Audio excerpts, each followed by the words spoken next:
Mes salutations au peuple africain et du Liptako-Goma. Nous allons faire immersion au niveau de la politique internationale.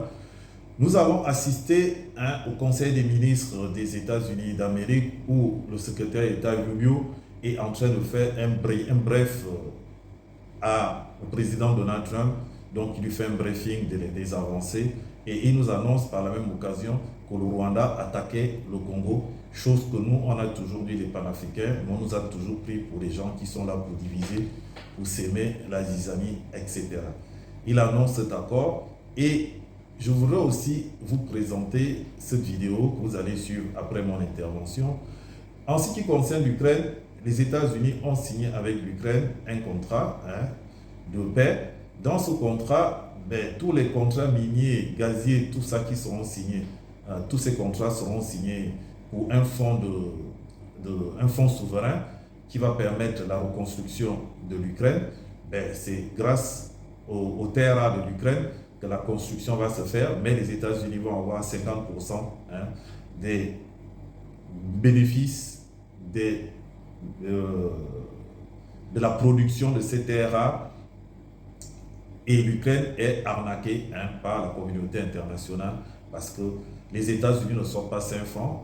On utilise les ressources de l'Ukraine, ils ont 50% et ce sont ces ressources qui vont permettre la reconstruction de l'Ukraine. Et les Américains prennent 50% comme pour se faire rembourser pour toutes les aides qu'ils ont apportées à l'Ukraine.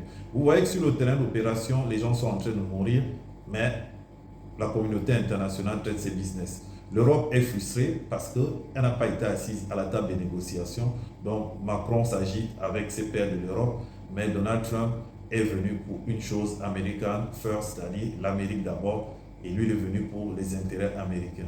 C'est juste incroyable ce qui se passe dans le monde. Quand je pense qu'on aurait pu arrêter tout ça au départ, il a fallu qu'un pays soit complètement détruit, qu'il y ait des milliers de morts de part et d'autre. C'est incroyable. Je vous laisse avec la vidéo du Conseil des ministres aux États-Unis. Moi, je vous dis au revoir. Que Dieu vous bénisse depuis vos différentes positions. Vive l'Afrique libre et que vive le panafricanisme.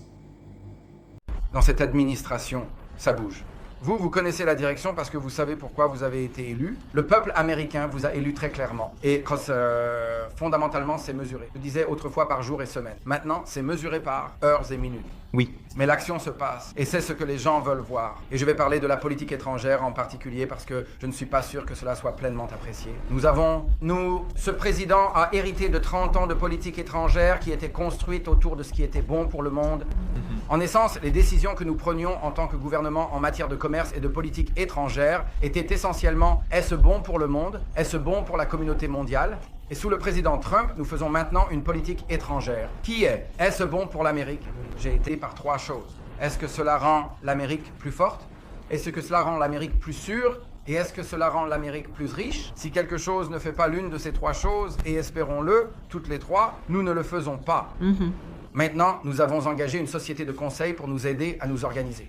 Heureusement, ils étaient gratuits. Ils s'appellent le département de l'efficacité gouvernementale. Et ils nous ont aidés à faire quelque chose à reconnaître. Je veux également remercier M. Boulos, qui a fait quelque chose de vraiment formidable la semaine dernière. Ils nous ont dit que cette guerre entre la République démocratique du Congo et le Rwanda est insoluble. Cela ne peut jamais arriver. Cela n'arrivera jamais. J'ai envoyé M. Boulos, votre envoyé. Une semaine plus tard, je regarde mon emploi du temps, la signature d'une déclaration de paix entre la République démocratique du Congo et le Rwanda. Nous l'avons signée au département d'État la semaine dernière. Nous espérons que cela mènera maintenant à une paix durable et permanente. Et nous espérons les inviter à revenir à Washington pour signer. Donc, deux grandes, et nous avons beaucoup de bonnes personnes qui travaillent dans nos équipes, mais ce sont deux personnes formidables. Mike Waltz y a fait allusion plus tôt, et c'est le dernier point. Dans les 100 premiers jours de la 47e présidence, 47, Américains détenus à tort ont été rapatriés aux États-Unis grâce à votre leadership et à la diplomatie qui a été exercée pour que cela se produise. 47. Pour le 47e président dans les 100 premiers jours. Amen. Et tout le mérite vous revient, monsieur le président. Merci pour l'honneur de pouvoir servir à vos côtés, pour vous, et aux côtés de toutes ces excellentes personnes. Amen. Eh bien, merci beaucoup, Marco. Génial. Vous avez fait un excellent travail.